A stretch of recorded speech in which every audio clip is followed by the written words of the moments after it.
कृष्णं वंदे जगद्गुरुं। गुरु गोविंद भगवान के चरणों में प्रणाम करते हुए व्यासासेन भैयावत जन्मांतरे भवेत् पुण्यम तदा भागवतम लभेत्। हमारे आपके जन्म जन्मांतर कल्प कल्पांतर युग युगांतर के जब पुण्य एकत्रित होते हैं तब श्रीमद् भागवत सुनने सुनाने का सुअवसर प्राप्त होता है।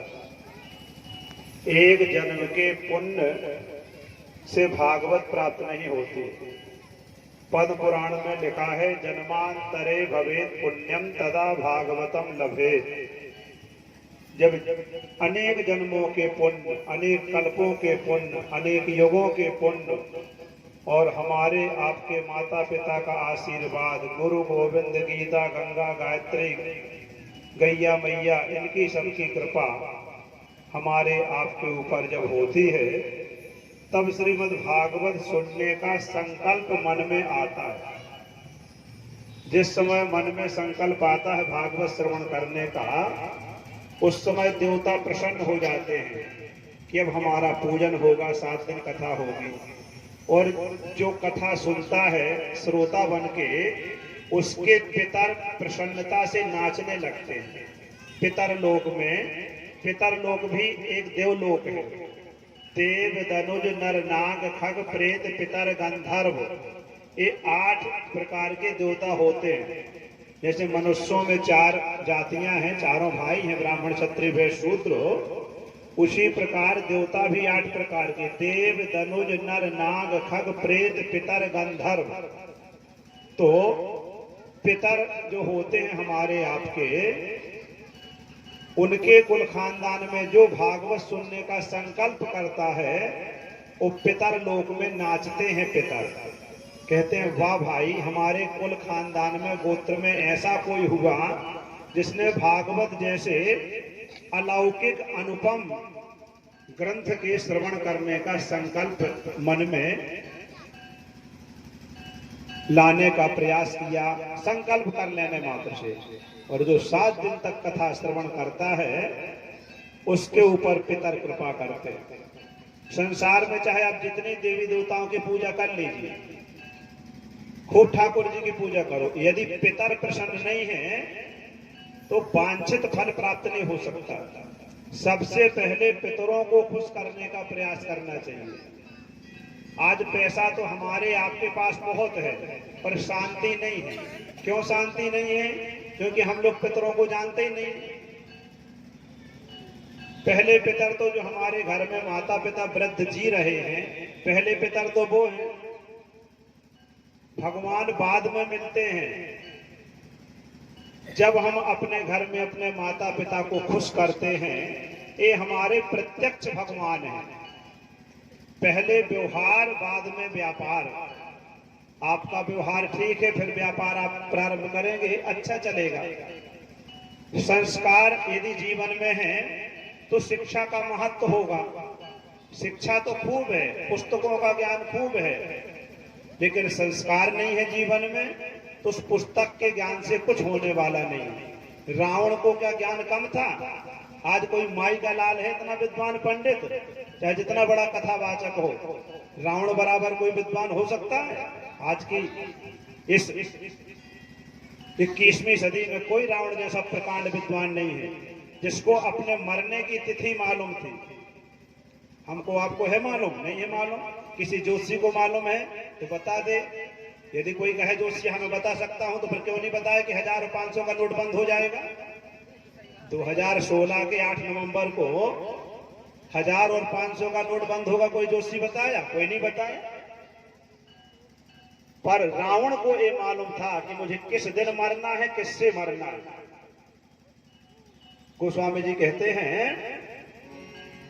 विधि के अंक पढ़े निज भाला। ब्रह्मा ने जो उसके बारे में लिख दिया, उसने सब कुछ पढ़ लिया। नर के कर आपन बध बाचा, हंसा जान विधि गिरा असाचा। क्या पढ़ लिया उसने? कि मुझे नर मारेगा, भगवान नर के रूप में आएंगे, वो मारेंगे। सो अस जान त्रास नहीं मोरे, गोस्वामी जी लिख रहे हैं, सो अस जान त्रास नहीं मोरे, लिखा बिरंच जरठ मति भोरे। ब्रह्मा जी बूढ़े हो गए हैं, इसलिए ऐसा लिखा है मेरे बारे में, मैं मनुष्य से नहीं मरूंगा। तो कहने का तात्पर्य कि रावण को भी ज्ञान था, पर वो ज्ञानी खाली वाणी का ज्ञानी था, वो धर्मज्ञ था, धर्मशील नहीं था। धर्म को जानने वाले को धर्मज्ञ कहते हैं, वेद को जानने वाले को वेदज्ञ कहते हैं। वेदज्ञ की आवश्यकता नहीं है आज समाज में, धर्मज्ञ की आवश्यकता नहीं है समाज में। समाज में है धर्मशील की आवश्यकता, समाज में है सदाचारी की आवश्यकता। पहले जब सदाचार होगा, जीवन में संस्कार होगा, तब शिक्षा सही मायने पर काम आएगी। खाली शिक्षा से कल्याण नहीं होगा। तो पितर, पहले पितरों को प्रसन्न करना चाहिए। अपने घर में जो माता पिता बुजुर्ग हैं उनको प्रसन्न करें। इसके बाद फिर जो अपने पिता महादादी बाबा आदि चले गए हैं, उनकी तिथि में किसी ब्राह्मण को भोजन कराएं। ब्राह्मण भोजन कराने की क्षमता सामर्थ्य नहीं है तो पितरों के निमित्त से गैया को रोटी दें। वो भी सामर्थ्य नहीं है तो थोड़ा सा आटा ले लें चीनी मिला के और चींटियों को डाल दें। कहें आज हमारी दादी की तिथि है, वो भंडारा कर रहे हम चींटियों के लिए। कुछ नहीं है, इतना भी सामर्थ्य नहीं है तो दोनों हाथ ऊपर को खड़े कर लें, आज हमारी दादी की तिथि है, प्रसन्न हो जाओ दादी, जहां हम प्रसन्न प्रार्थना करते हैं, प्रणाम करते हैं। कितना सरल है हमारा सनातन धर्म, पर करना जरूर चाहिए। श्राद्ध माने श्रद्धा से स्मरण करना, श्रद्धा से दान पुण्य पूजा पाठ करें अपने माता पिता की तिथि में, और वो सब करने में सामर्थ्य नहीं है तो श्रद्धा से उनको स्मरण करें। तो पितर लोक में पितर नाचते हैं। भागवत साधारण ग्रंथ नहीं है। इसके पहले भगवान व्यास ने एक वेद के 4 वेद बनाए, 4 वेदों के 1181 शाखाएं बनाई। इतना बड़ा है हमारा सनातन धर्म का विस्तार। 1181 शाखाओं को बनाने के बाद भी भगवान व्यास को संतोष नहीं हुआ। तब 17 पुराणों की रचना करी, 17 उप पुराणों की रचना करी, 17 औप पुराणों की रचना करी, फिर भी मन संतुष्ट नहीं हुआ। तब भगवान व्यास अपने आश्रम में विराजमान थे, उद्विग्न हो रहे थे, किंग कर्तव्य विमूढ़ हो रहे थे। मैं क्या करूं, मैंने इतना सब कुछ बना दिया, लिख दिया, फिर भी मैं प्रसन्न नहीं हूं। क्या रह गया मेरे द्वारा करने के लिए? अपने आप में गुनगुना रहे थे। धृतप्रतेन मया छंदांसि गुरुवोग्नयः मानिता निर्विलीकेना गृहीतं चानुशासनम। मैंने ब्रह्मचर्य व्रत का पालन किया है, अग्निहोत्र किया है, गुरुओं की सेवा करी है निष्कपट भाव से, फिर भी मेरा मन प्रसन्न नहीं है। इसका मतलब कुछ मेरे में कमी रह गई है। क्या कमी रह गई है? ऐसा विचार कर ही रहे थे कि तत्पश्चात भगवान श्री नारद जी का आगमन हुआ। नारद जी ने भगवान व्यास को कहा, व्यास जी ने आपको सुनाई होगा, हमारे शास्त्री मुकुल जी ने, व्यास जी से भगवान नारद जी कहते, हे पराशर के बेटा पाराशर्य। संपूर्ण भागवत में श्री सुखदेव जी के लिए श्री शब्द का प्रयोग है। बाकी सुखदेव जी के पिताजी को व्यास उवाच, श्री सुख उवाच, श्री व्यास उवाच नहीं है भागवत जी में, व्यास उवाच। श्री भगवान उवाच, श्री शुक उवाच, खाली 2 के लिए श्री लगा है। और इस अध्याय में, प्रथम स्कंद के 5वें अध्याय में नारद जी के लिए श्री शब्द आया, श्री नारद उवाच। क्यों यहां श्री नारद जी के लिए कहा श्री नारद उवाच? संपूर्ण भागवत में सुखदेव जी के अतिरिक्त और भगवान के अतिरिक्त किसी को श्री नहीं लगाया गया। यहाँ श्री नारद जी को क्यों श्री कहा गया? बाकी इसके आगे पीछे कहीं भी नारद बोले हैं तो नारद वाच लिखा है स्पष्ट। और प्रथम स्कंद के 5वें अध्याय में श्री नारद वाच इसलिए लिखा है कि यहाँ नारद के रूप में भगवान ही बोल रहे हैं। क्या कहते हैं? श्री नारद वाच, पाराशर्य महाभागा भवता कश्चिदात्मना परितुष्यति शारीरायात्मा मानस एव वो। हे पराशर के बेटा, तुमने इतना सब विस्तार कर लिया पर तुम्हारा मन प्रसन्न नहीं है।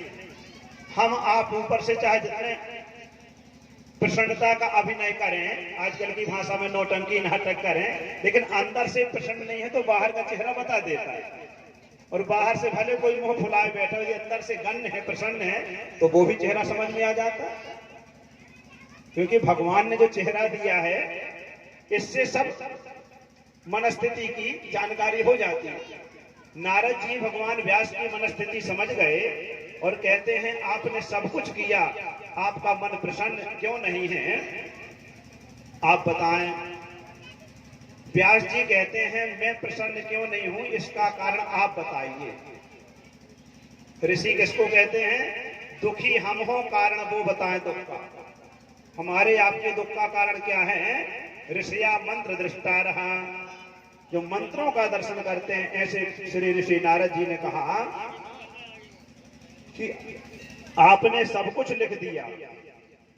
यथा धर्मादयश्चार्था मुनिवर्यानुकीर्तिता न तथा वासुदेवस्या महिमा वर्णिता। धर्म अर्थ काम मोक्ष का आपने बड़े विस्तार से वर्णन किया है, पर भगवान श्री कृष्ण की सांगोपांग लीलाओं का वर्णन नहीं किया। नारद जी ने वहीं पर भगवान व्यास को 4 श्लोकों की भागवत सुनाई।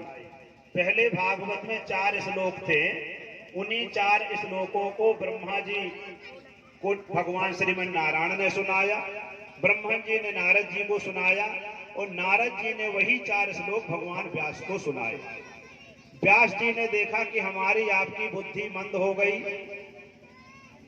बाजार जाएं और पत्नी कहे कि ये चीज ले आना, वो चीज ले आना, 4-6 चीजें बता दे, तो फिर कहते कि पर्चा बना दो।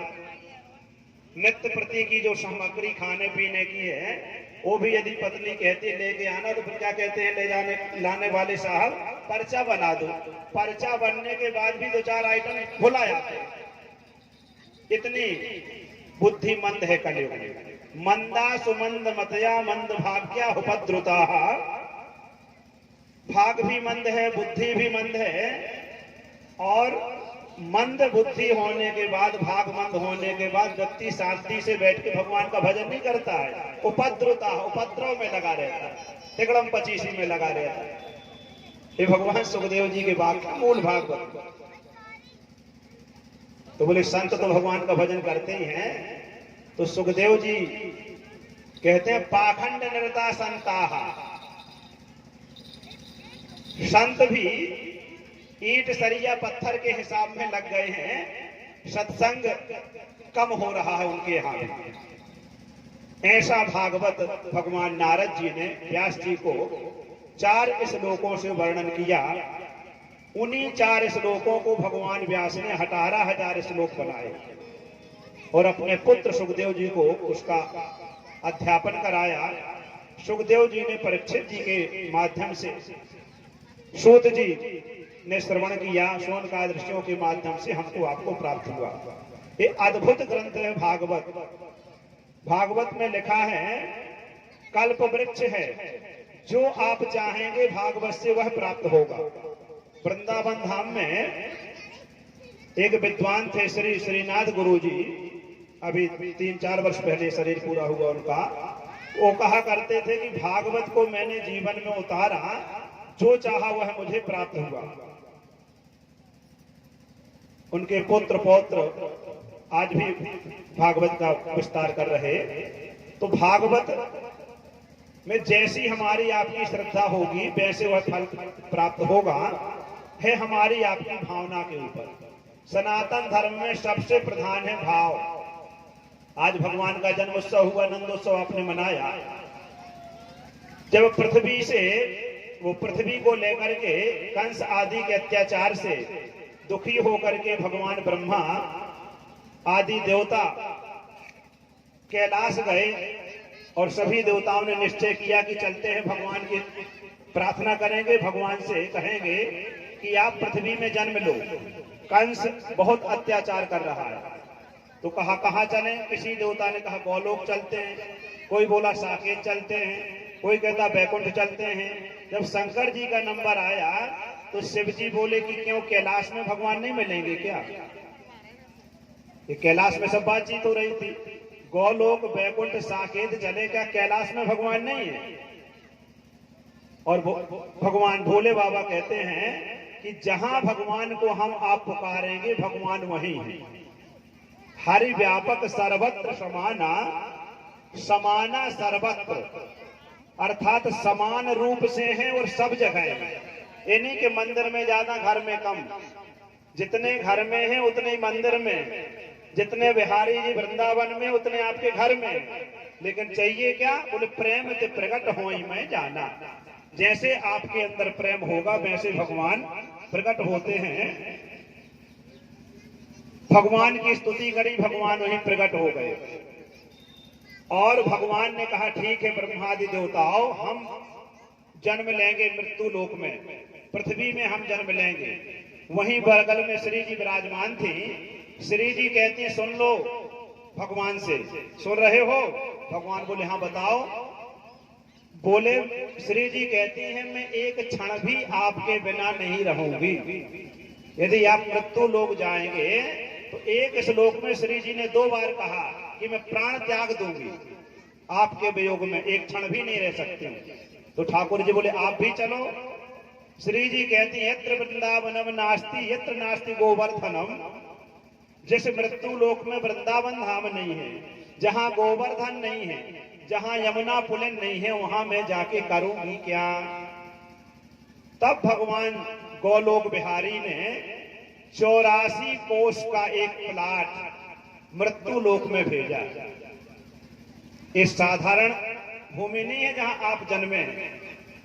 ये भगवान के गोलोक धाम की जमीन का एक हिस्सा है, ऐसा मूल ग्रंथों में वर्णन किया गया। 84 कोष की भूमि भगवान ने गोलोक धाम से मृत्यु लोक भेजी। और वृंदावन, गोवर्धन, ब्रजा नदी के रूप में भगवती यमुना महारानी और फिर श्री जी ठाकुर जी के साथ आई। तो ऐसे ब्रज 84 कोष में आप लोगों ने जन्म लिया। भागवत जैसे ग्रंथ का श्रवण कर रहे। और हमारे व्यास जी मुगल जी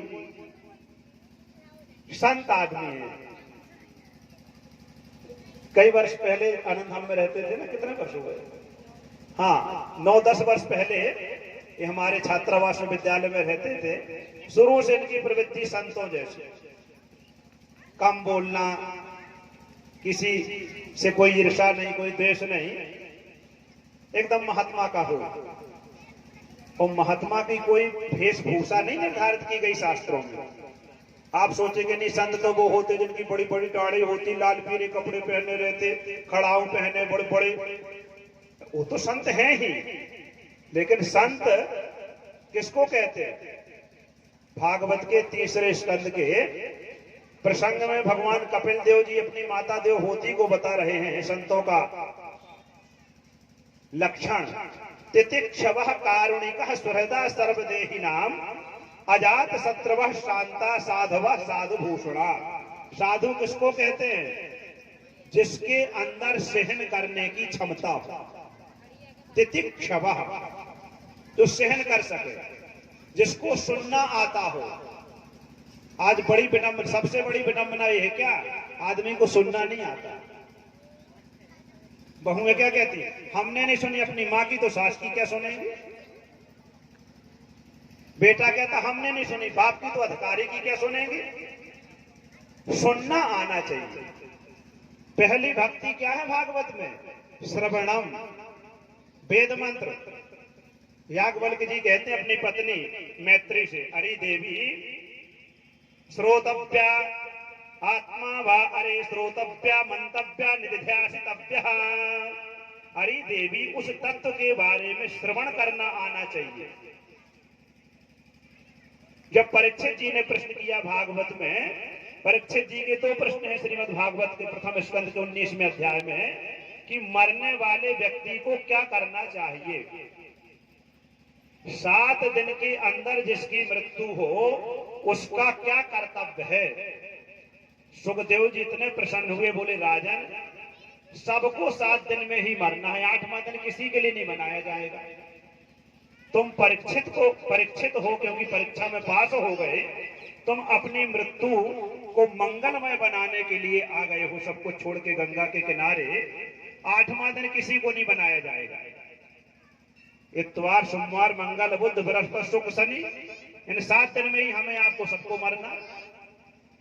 ये मरा हुआ सर्प जो डाला परीक्षित जी ने श्रृंगी ऋषि के गले में, आपने कथा सुनी होगी व्यास जी से। ये मरे हुए सर्प का तात्पर्य क्या है? जब तक हमने भगवान की कथा नहीं सुनी, जो समय हमारा भगवान की कथा के बिना बीता, उस समय सब मरा हुआ है। ये सर्प क्या है? बोले काल व्याल मुख ग्रास त्रास निर्णास हेतवे। काल व्याल, ये सर्प क्या है? काल ही सर्प है, ये समय ही सर्प है। कैसा सर्प है? बोले मुख ग्रास, मुख खोले हुए। काल व्याल मुख ग्रास त्रास निर्णास हेतवे। खोले हुए सर्प के मुख में हम आप सब बैठे हुए। कब तक सुरक्षित हैं? जब तक सर्प ने अपना मुख बंद नहीं किया। जैसे मुख बंद सर्प करेगा, हमारा आपका अच्युतम केशवम हो जाएगा। काल व्याल मुख ग्रास त्रास निर्णास हेतवे। तो ऐसे समय में, जिस समय में हमने भगवान की कथा नहीं सुनी, वह समय हमारा मरा हुआ। जीवित समय क्या है? जिस समय हम भगवान की कथा का श्रवण कर रहे। तो श्रोतव्या। परीक्षित जी ने प्रश्न किया, जल्दी मरने वाले को क्या करना चाहिए? तो पहला उत्तर भगवान सुखदेव जी ने दिया, तस्मात् भारत सर्वात्मा भगवान ईश्वरो हरि श्रोतव्य।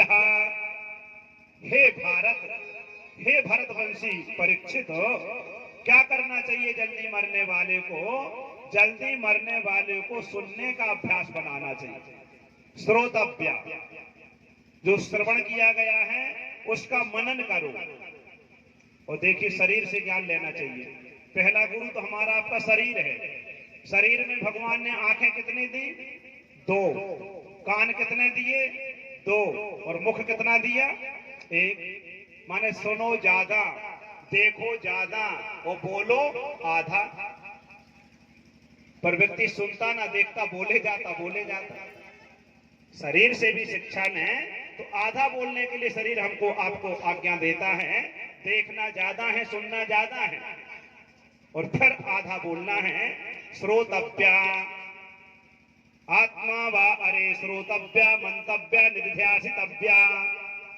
50 जगह भागवत में, रामायण में, वेद में, पुराण में, महाभारत में, हर जगह बल दिया गया है श्रवण पर। और समाज में, व्यवहार में देख लीजिए, जो सुनना जानता उसको कभी कोई नुकसान हो सकता है? कोई नुकसान नहीं। तो ये गए वहां 4 बातें किसी ने सुना दी, सुन के चले जाओ, कोई बात नहीं। पुराने लोग जिसको कहते गम खाना, गम खाना और कम खाना कभी नुकसानदायी नहीं होता है। वो जिसने गम नहीं खाई तो फिर किसी का डंडा, किसी का भूसा, किसी की लात। श्रवण करने का अभ्यास होना चाहिए। 84 लोग, जो ये 84 कोष भूमि है, ये भगवान के गौलोक धाम की भूमि है। और भगवान इस ब्रज में 125 वर्ष रह करके लीला संपन्न करते हैं। सबसे निराला धाम है ब्रज 84 कोष। इतनी महिमा शास्त्रों में इसकी बताई गई है। 12 वर्ष यदि कोई कहीं का हो और 12 वर्ष लगातार ब्रज में रह लेता है तो उसको भी ब्रजवासी कहने लगते हैं। किसी ने कहीं जन्म लिया हो, ब्रज में उसका एक गोपवीय संस्कार हो गया हो, तो भगवान उसके ऊपर कृपा करने लगते हैं।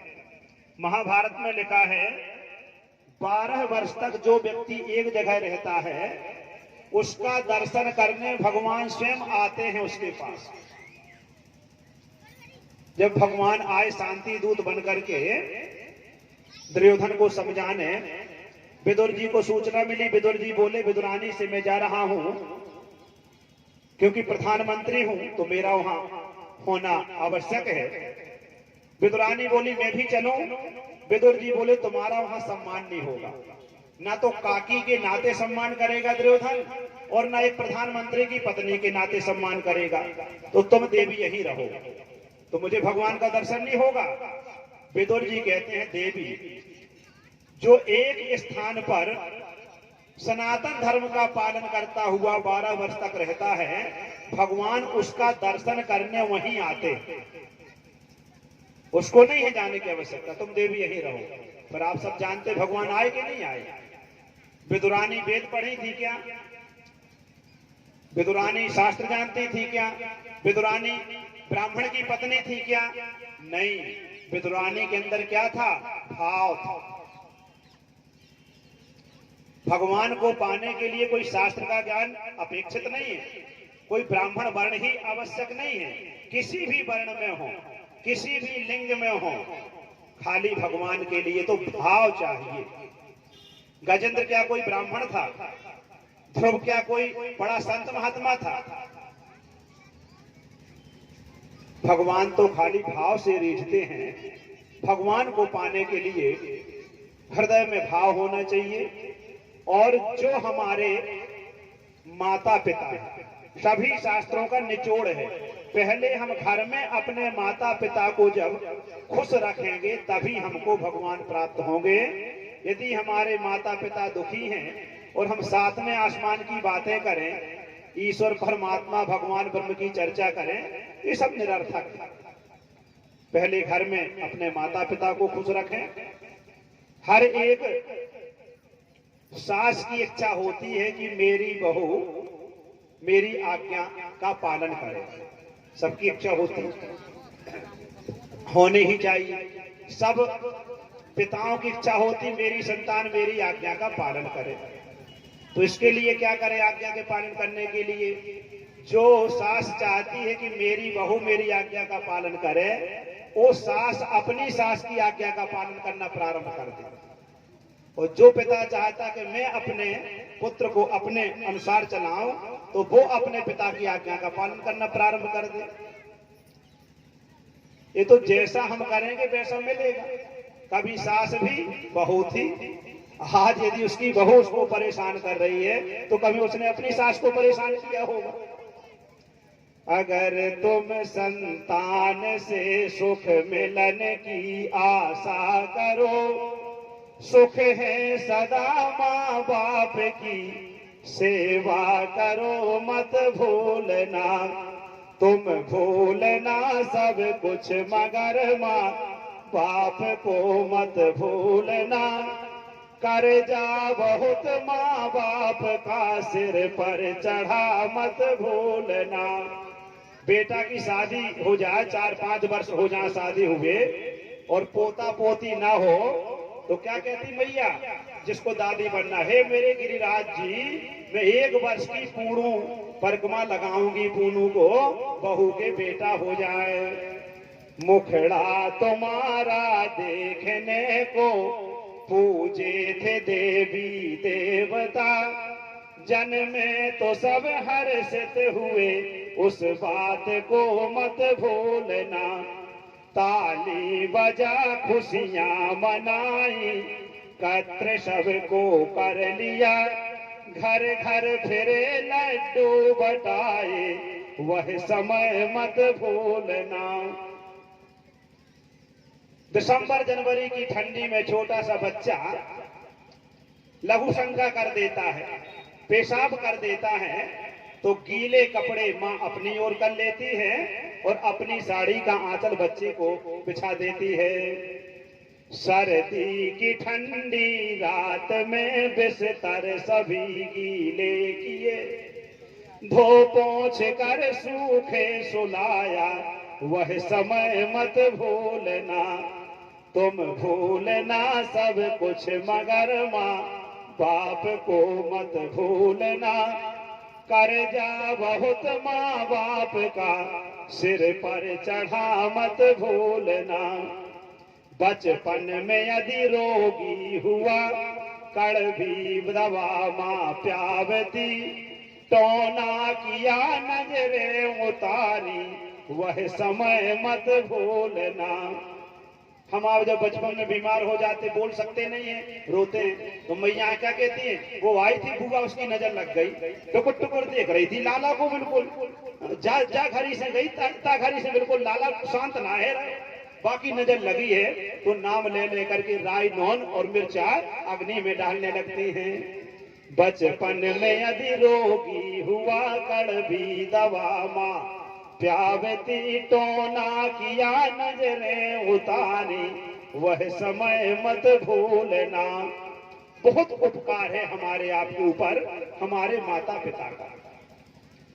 जीवन में कोई व्यक्ति कुछ पद प्रतिष्ठा पा लेता है, धन दौलत इकट्ठा कर लेता तो क्या कहता, अरे भाई मैंने बड़ी मेहनत करी, मेरे घर में लाइट नहीं थी, रोड में मरकरी के उजेले में मैंने पढ़ाई की। अरे अभागे, उस माँ को याद कर जिस माँ ने 9 माह गर्भ में रखा। मरकरी का उजेला तो बाद में मिला है, पहले तो माँ ने कितना कष्ट झेला है। सनातन धर्म में चाहे जितना बड़ा अंबानी टाटा हो, 3 ऋण सबके ऊपर चढ़े रहते हैं, सब 3 ऋणों से ग्रसित है। बिना ऋण के कोई नहीं है जिसने सनातन धर्म में जन्म लिया। क्या है वो 3 ऋण? ऋषि ऋण, पितृ ऋण और देव ऋण। ऋषियों का ऋण, पितरों का ऋण और देवताओं का ऋण। देवताओं का ऋण कब ऋण होता है? जब हम पूजा पाठ करते हैं, देवताओं का पूजन पाठ करते हैं, देव ऋण से ऋण। वेद को पढ़ते हैं तो ऋषि ऋण से ऋण। यज्ञ अनुष्ठान करके वेदों का स्वाध्याय करना ऋषि ऋण से ऋण।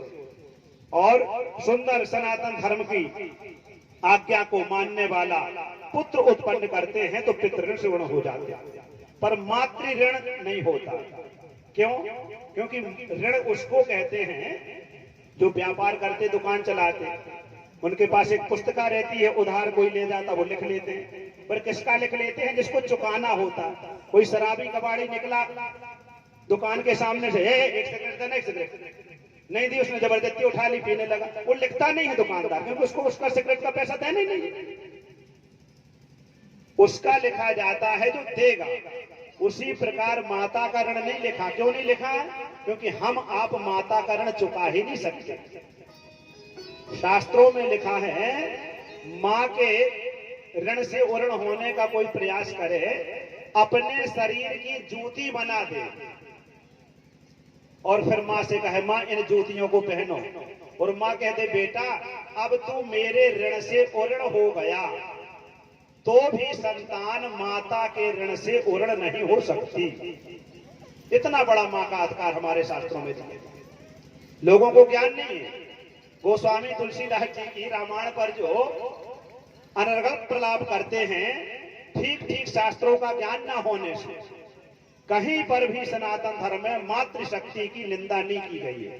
पिता से 10 गुना ज्यादा माता का महत्व है वेद में, पुराण में, रामायण में, महाभारत में। पिता से 10 गुना ज्यादा। मातृदेवो भव पहला सूत्र है सनातन धर्म का, मातृदेवो भव, पितृदेवो भव दूसरे नंबर का सूत्र। भगवान राम को जब माता कैकेयी ने वन मांगा, कौशल्या मैया के पास गए, ठाकुर जी ने कहा माँ मुझे वनवास पिताजी ने दिया है, मैं जा रहा हूं। कौशल्या मैया बोली पिताजी ने तुझे वनवास दिया है, मैं मना करती हूं, तू वनवास नहीं जाएगा, क्योंकि पिता से 10 गुना ज्यादा मेरा महत्व है। तब ठाकुर जी कहते हैं कि हाँ माँ आपका महत्व है, पर छोटी मैया की आज्ञा है। तब कौशल्या कहती बेटा जाओ, फिर जहां तुम जाओगे वही अयोध्या हो जाएगा, वनवास भी अयोध्या ही होगा। तो ऐसे महत्व है शास्त्रों में। मनुस्मृति सनातन धर्म का जो आदि ग्रंथ है उसमें लिखा हुआ यत्र नार्यस्तु पूज्यन्ते रमन्ते तत्र देवता।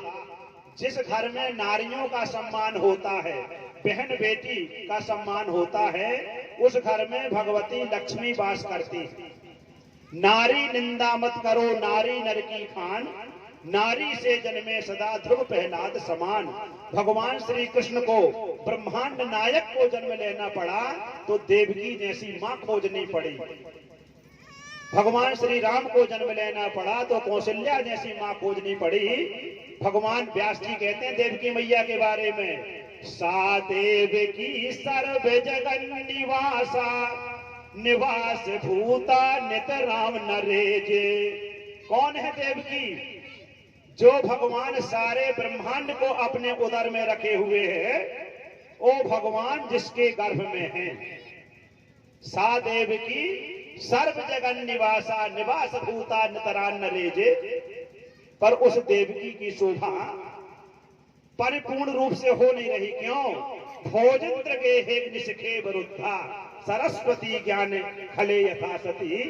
वो कंस की जेल में है भगवती देव की, इसलिए उतनी शोभा नहीं हो पा रही। ये हमारी सनातन धर्म की माँ बहन की ताकत है कि जो भगवान को भी अपने गर्भ में रख सकती हैं और भगवान गर्भ में आते हैं। माता को भागवत में भगवान श्री कृष्ण ने मैया देवकी और वसुदेव जी से कहा है कि संतान की 3 श्रेणियां होती हैं। पहले नंबर की संतान वो है, उत्तम संतान कौन है? माता पिता के अंदर कोई भाव आए और उसको पूरा कर दे, वो उत्तम संतान है। माता पिता ने कहा और उनके कहने के बाद जो उनकी आज्ञा का पालन कर दे, वो दूसरे नंबर की संतान है। और कहने पर भी जो ना माने माता पिता की आज्ञा, उसको तीसरे नंबर की संतान नहीं कहा, उसको कहा वो माता पिता का मलमूत्र, वो किसी नंबर की संतान नहीं। इसलिए भगवान से प्रार्थना करें, हम आप सब भागवत भगवान के चरणों में प्रार्थना करें कि अपने कर्तव्य का पालन करते हुए भगवान की कथा सुने, माता पिता की सेवा करें। यदि हम आप चाहते हैं कि हमारी संतानें हमारी आपकी सेवा करें, तो हम आप भी अपने माता पिता बुजुर्गों की सेवा करना प्रारंभ कर दें। अधिक समय हमने ले लिया, भगवान की बधाई होनी है भी, तो उसके लिए क्षमा चाहते हैं। बोल वृंदावन बिहारी लाल की जय हो, भागवत भगवान की जय हो। आज तो कोई व्रत की तिथि है नहीं, व्रत है क्या यार? दिन भी व्रत का नहीं है, बुधवार है, तिथि भी नहीं, फिर जयकारा में कंजूसी क्यों?